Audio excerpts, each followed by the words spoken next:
जब ये सत्ता का खेल हो रहा है, अर्थ का खेल हो रहा है, जातीय समीकरणों का खेल हो रहा है, तो मैंने निश्चित रूप से अपने को न्यूट्रल रख करके जनता की सोच को, उसकी वोटिंग के पैटर्न को, उसको एनालिसिस करूंगा और उसके बाद तय करूंगा कि हमें करना क्या है। बसपा का जो कैडर वोटर है वो सपा को लाइक नहीं करता। तो एक ही जात विशेष से, वर्ग विशेष से तीनों कैंडिडेट आए हुए हैं, आज़ाद पार्टी के भी और सपा और भाजपा के भी।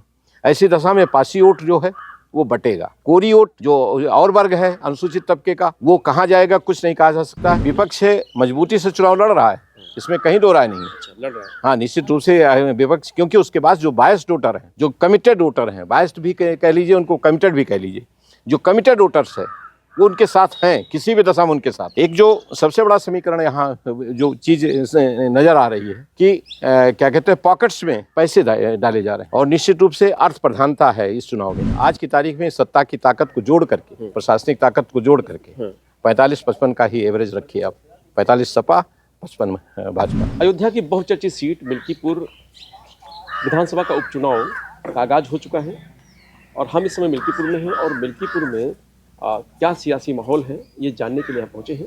हमारे साथ जो इस समय अयोध्या का सबसे बड़ा सियासी परिवार चर्चा में है, दादा मित्र सेन का परिवार, और उस चर्चा में दो नाम हैं, आनंद सेन और अरविंद सेन। हमारे साथ अरविंद सेन जी हैं, इनकी क्या भूमिका है मिल्कीपुर उपचुनाव में ये जानने के लिए कई सारे सवाल हैं जो हम सिलसिलेवार शुरू करेंगे। अरविंद सेन जी की क्या भूमिका रहेगी इस बाई इलेक्शन में? देखिए, हमारी जहाँ तक भूमिका का सवाल है, मैं तो एक तरह से न्यूट्रल रहूँगा, क्योंकि मेरी जो सोच है उसके तले आज की तारीख में कोई भी कैंडिडेट को मैं अपना मानक के अनुसार नहीं पा रहा हूँ। अच्छा, कोई भी कैंडिडेट।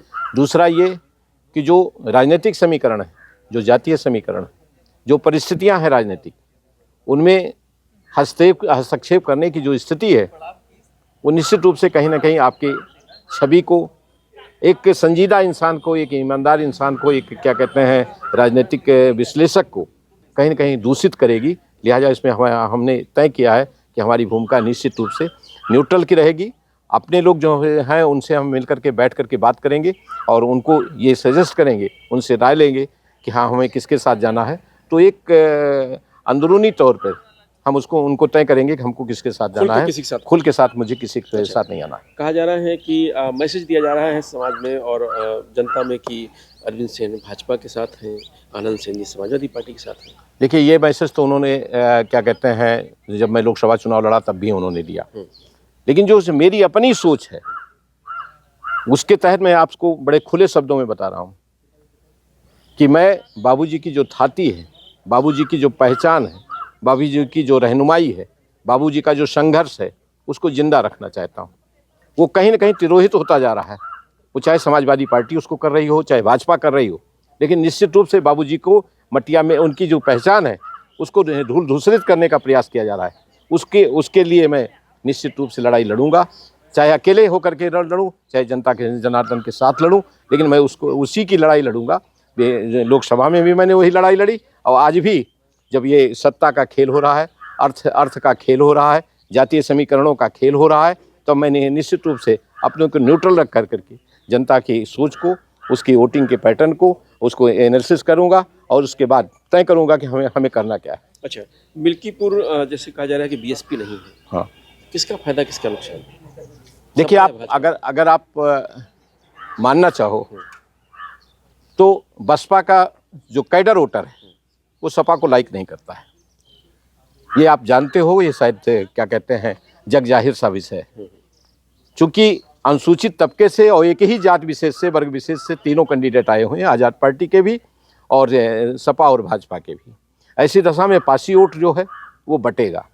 कोरी वोट जो और वर्ग है अनुसूचित तबके का, वो कहाँ जाएगा कुछ नहीं कहा जा सकता है। कुछ वोट तो खरीदे जाएंगे, कुछ वोट बिकेंगे, कुछ वोट प्रभावित होंगे, लेकिन ये टुकड़ों में बटेगा जो सपा को ही नुकसान करेगा। सपा को नुकसान करेगा इसलिए कि लोकसभा के चुनाव में ये सारा वोट एकमुट्ठ होकर के अवधेश प्रसाद जी के सापेक्ष गया था, समाजवादी पार्टी के सापेक्ष गया था, लेकिन इस बार उसी 1,35,000 25,000 जो वोटर है हमारा क्या कहते हैं अनुसूचित तबके का, वो 4 भागों में बटेगा।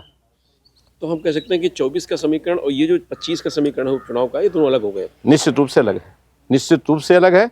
और क्या कहते हैं तब प्रशासन का जो रोल था, तब जो जातीय समीकरण थे, और आज की तारीख में जो जातीय समीकरण है, जो प्रशासनिक शक्तियाँ इस्तेमाल हो रही हैं, जो आर्थिक शक्तियाँ इस्तेमाल हो रही हैं, जो बड़े बड़े नेता आ रहे हैं, वो उनकी ताकतें इस्तेमाल हो रही हैं, उनके सापेक्ष निश्चित रूप से आज का समीकरण अलग होगा। अच्छा, तो आपको नहीं लगता था कि ऐसे में लड़ाई आसान है विपक्ष की? क्या जब जब सरकार हो और सत्ता के मंत्री और प्रशासन अगर चुनाव लड़े तो विपक्ष को आसान है चुनाव नहीं, लड़ना? विपक्ष मजबूती से चुनाव लड़ रहा है, इसमें कहीं दो राय नहीं है। अच्छा, लड़ रहा है। हाँ, निश्चित रूप से विपक्ष, क्योंकि उसके पास जो बायस्ड वोटर हैं, जो कमिटेड वोटर हैं, बायस्ड भी कह लीजिए, उनको कमिटेड भी कह लीजिए, जो कमिटेड वोटर्स है वो उनके साथ हैं, किसी भी दशा में उनके साथ हैं। और फैजाबाद की राजनीति का मैं आप एक नमूना देना चाहता हूं कि जिसको आपने सांसद बनाया उसके खिलाफ एक मुकदमा नहीं, और इसी प्रशासन के द्वारा इसी मिल्कीपुर में सैकड़ों लोगों के खिलाफ मुकदमे कायम होंगे, लेकिन जिसको हम नेता चुनने जा रहे हैं उसके खिलाफ कोई मुकदमा नहीं। तो ये इसको आप कितनी बड़े कूटनीतिक समझेंगे उस व्यक्ति विशेष को जो इतना बड़ा कूटनीतिक हो। मतलब गरीब आदमी, गांव का वोटर, गांव का प्रधान मुकदमे का मुलजिम बन रहा है, और क्या कहते हैं जिसके लिए वोट देने जा रहा है, जिसको वोट देने जा उसकी लड़ाई के अगर वो लड़ता होता तो उसके ऊपर भी तो 10 मुकदमे 20 मुकदमे होते। वो साफ सुथरा है। हाँ, वो साफ सुथरा है। इसको आप किस रूप में देते हैं? मिल्कीपुर के रुदौली के जो विधायक हैं रामचंद्र यादव, जी। लगातार लगे हुए वो कह रहे हैं कि हमारे कहने से बीजेपी को बहुत सारा वोट चला जाएगा यादव का। आप मानते हैं इसको? हम इस पे मुझे संदेह है, मुझे इस पे संदेह है। और अगर आप इसको समीक्षा करना चाहें तो जो पोलिंगें हैं यादव बहुल, उनको वोटिंग के बाद उनका देख लेंगे और उसकी समीक्षा करने के बाद स्थिति स्पष्ट होगी। क्या समाजवादी पार्टी, जैसे समाजवादी पार्टी को लग रहा था कि शायद वो इस बार बहुत अच्छा नहीं कर पाए मिल्कीपुर में, क्योंकि प्रशासन और मुख्यमंत्री लगातार अपने साख का सवाल बनाए हुए हैं, कटहरी हार चुके हैं, तो आनंद सेन जी को एक बार फिर साथ में मिला करके आगे करने की बात कही जा रही है, तो क्या उसका फायदा समाजवादी पार्टी को मिलेगा? देखिए, समाजवादी पार्टी का जो वोटर है वो कमिटेड है, भाजपा का वोटर कमिटेड है। किसी नेता के जुड़ने से 2% 5% का कहीं इजाफा हो जाए तो बात अलग है, लेकिन आज की तारीख में मैंने जो चुनाव लड़ करके जो देखा है, मैंने ये पाया है कि वोटर पार्टी को वोट दे रहा है, लखनऊ के नाम पे वोट दे रहा है और पार्टी के निशान पे वोट दे रहा है। वो किसी स्थानीय स्तर पे किसी आदमी को बहुत ज़्यादा लाइक नहीं कर रहा। वो समय खत्म हो गया, स्थानीय स्तर का नेतृत्व था वो खत्म हो गया। नहीं तो क्या कहते हैं, रामभुआल निषाद जी सुल्तानपुर से कितने परिचित थे, बाबू सिंह कुशवाहा जौनपुर से कितने परिचित थे। ये लोग कैसे चुनाव जीत गए? एक जातीय समीकरणों के तहत, एक जो हमारे कमिटेड वोटर्स हैं। पीडीए ने काम किया? पीडीए ने काम नहीं किया, जातीय समीकरण ने काम किया। तो पीडीए और संविधान को खतरा, तमाम सारी बातें कही जा रही हैं। संविधान का वो था, एक तो संविधान का भय दिखाया गया, दूसरे क्या कहते हैं जातीय समीकरण बैठाए गए और जातीय समीकरण सेट हुए।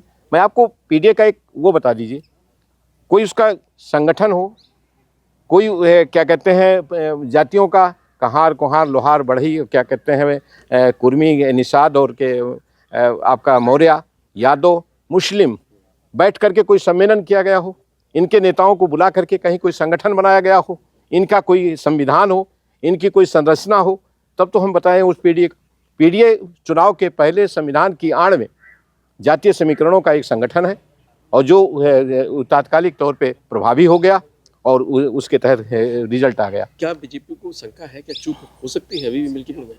अगर नहीं, मैं जहाँ तक जान रहा हूँ भितरघात दोनों तरफ से होगा। और क्या कहते हैं, एक जो सबसे बड़ा समीकरण यहाँ जो चीज़ नज़र आ रही है कि क्या कहते हैं पॉकेट्स में पैसे डाले जा रहे हैं और निश्चित रूप से अर्थ प्रधानता है इस चुनाव में। तो अर्थ प्रधानता के चलते और प्रशासनिक शक्ति के चलते दोनों पक्ष आर्थिक तौर पर बहुत संपन्न है। लिहाजा अगर आप नज़ारा देख रहे होंगे तो हज़ारों गाड़ियों का हुजूम चल रहा है मिल्कीपुर में और सारी महंगी गाड़ियों का हुजूम चल रहा है। तो इस इलेक्शन में अर्थ प्रधानता भी अपना एक महत्व रखेगी। सत्ता का प्रभाव तो वही है, लेकिन पैसे का भी प्रभाव होगा, जातीय समीकरणों का प्रभाव होगा और भीतर घात दोनों तरफ से होगा, भाजपा की तरफ से भी, सपा की तरफ से। और प्रत्याशी दो ही हैं आप जिन पे लड़ाई हो रही है जी। सपा भाजपा के अलावा कोई नहीं है। नहीं, कोई तो नहीं। क्या 100 में 49 51 किसकी बात करें? अगर अरविंद सिंह जी से बात की जाए तो तो 49 का 51 से किसका? आज की तारीख में सत्ता की ताकत को जोड़ करके, प्रशासनिक ताकत को जोड़ करके 45-55 का ही एवरेज रखिए आप। 45 सपा, 55 भाजपा। 55। चलिए, तो धन्यवाद। तो ये थे अरविंद सिंह जी, जिनका साफ तौर से कहना है कि क्योंकि सत्ता है और दूसरी तरफ विपक्ष है, तो ऐसे में अगर सत्ता और भाजपा और संगठन की तुलना में समाजवादी पार्टी की बात की जाए तो 55 और 45 का रेशियो अभी दिखाई दे रहा है, लेकिन कड़ा मुकाबला है, कुछ भी हो सकता है। अरविंद सिंह जी लेकिन पूरे चुनाव में न्यूट्रल रहेंगे। उनका दावा है कि व्यक्ति विशेष कि अब जो सियासी और ये कह सकते हैं कि वोटर ट्रांसफर की बात की जा रही है वो बिल्कुल निराधार साबित होगी मिल्कीपुर चुनाव में। रजनीश यादव, लोकमत हिंदी, मिल्कीपुर, अयोध्या।